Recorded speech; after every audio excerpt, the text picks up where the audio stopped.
Happy belated Valentine's Day, Mundo Monday fans! Don't worry if you missed Valentine's Day. It's never the wrong time to show your love. Love isn't all about kissy-kissy romance. Love is about caring. And while stores may be full of fancy cards and candies and flowers and other presents to buy and give to loved ones, it doesn't matter if you can't afford to give gifts like these. All that matters is what is given from the heart. What is Given from the Heart by Patricia C. McKissack, illustrated by April Harrison. It was a rough few months for Mama and me. We were already poor, but we got poorer last April when Daddy went to sleep on the front porch and never woke up. Mama cried and cried because Daddy didn't even have a suit to be buried in. Come June, we lost the farm and moved to a rundown shotgun house in the Bottoms. On Friday the 13th, it rained frogs. Everything flooded, and Smitty, my dog, disappeared. Misery loves company, Mama said, shaking her head as she swept water out the back door. I hugged her up close the way I always did when she was sad or I was scared. Long as we have our health and strength, we are blessed, James Otis, Mama said, trying to sound brave. But things didn't get any better. We got an early snowfall in November, and Christmas was skimpy, but we made it through to the next year. For I realized February was upon us, with Valentine's Day just 2 weeks away. One Sunday, Reverend Dennis made an announcement during services. Just as we always do, we'll be delivering love boxes to needy folk in our community, he said. Irene Temple and her little girl have lost everything in a fire. We must add them to our list. Next week, bring whatever you think might be useful to them. Remember, what is given from the heart reaches the heart. James Otis, we need to help them out, Mama said on the cold walk home. I came back with, how we gonna do that, Mama? We ain't got nothing ourselves. But Mama kept right on talking. Sister Bunch told me the daughter's name is Sarah. She's 7, 2 years younger than you. You can find a little bit of something for her, don't you think? I wasn't convinced. What do I have that a little girl would want? Now, said Mama, remember what Reverend Dennis said? What is given from the heart reaches the heart. That night I lay warm and toasty under one of Mama's quilts. Still, it made me tremble to think about fire taking away what little we did have. What can I give Sarah to make up for all she's lost? I wondered. I considered the blue ribbon I'd won in the school spelling bee. Nah, that award was important to me, but it would mean nothing to her. I looked over at my beautiful sparkling rock, the one I found down by the creek. But how would that help Sarah? You can't eat a rock. Unable to come up with anything good, I pulled the covers over my head and drifted off to sleep. Come morning, I found Mama in the kitchen busy sewing. I know if we had a fire, I would miss my aprons, Mama explained. So I've decided to make Mrs. Temple one.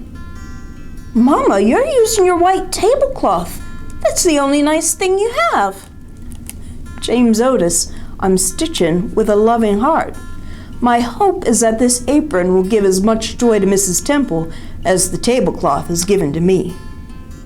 Mama's smile was a welcome sight. That made me study harder on what I could contribute. Maybe Sarah would like something to play with, like my whistle from Dexter Benson's birthday party. But my spit was all over it. What about my crayons? I drew so many pictures with them, even though the black, pink, and dark blue were missing. No way, I couldn't give her used crayons. And I couldn't give her my pencil that was just a nub and not much eraser left either. time flew towards Valentine's Day, I fretted more and more. I considered giving Sarah a puzzle. It didn't bother me that 2 pieces were missing, but it might bother her. Nuh-uh, that wouldn't do, not even with a bow on it. And neither would my capeless Superman Halloween costume. Then I remembered my book, Things That Roll. Mama paid 10 cents for it at the resale shop. I read it every night until I memorized each word, and then I drew pictures of all the stuff that rolled. Sarah might enjoy my book, I thought. Maybe she didn't like trucks and marbles and such. Still, it got me thinking. I gathered up my crayons, my pencil, and some paper, and got busy. On the Sunday before Valentine's Day, we were off to church.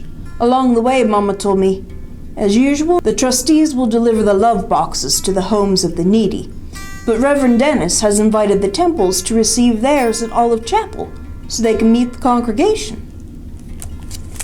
The church was full. Mama beamed as she carefully placed the apron in the box. When we presented the Temples with their love box filled with all kinds of clothing, food, tools, and toys, Mrs. Temple was overcome with emotion. The congregation shouted, "Amen!" Even so, Sarah seemed sad and afraid. She clung to her mama's arm and hid her face. I walked over to where they were standing. "Hi, Sarah," I said, sounded cheery-like. "My name is James Otis, and I'm pleased to meet you." "Same to you," she answered, looking at her feet. "Here," I said, handing her my gift. "I wrote it, and drew the pictures, and put it together by myself, just for you." Sarah managed to smile as she stared at the book I'd made. And real slow-like, she read the cover. "From My Heart to Your Heart" by James Otis Petway. "It's about a little girl named Sarah, and..." "Don't tell me," she said. "I want to read about myself by myself." "I can't believe it," she squealed. "A book about me." Then she covered her mouth and caught a giggle. Seeing little Sarah happy made me happy, too. I laughed out loud. "I put some hard words in so you can look them up." "You sound like my teacher." Sarah pressed the book to her heart, closed her eyes, and whispered, "Thank you, James Otis. I will keep this book forever and ever." Walking home, Mama held my hand. "The Temples looked very grateful," she said. "I think we reached their hearts," I said. Mama nodded. "I'm proud of you, James Otis." "How come?" I asked. "'Cause you're you." In wintertime, night comes early. The sky was darkening and it had started to snow. I stuck my tongue out to catch a snowflake as Mama spun joyfully round and round. Suddenly, Mama stopped. "Look, there's something on our porch," she said.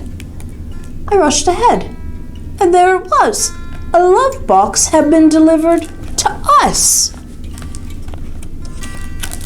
And our hearts rejoiced. Our hearts rejoiced. And with all my love, I give to you this story.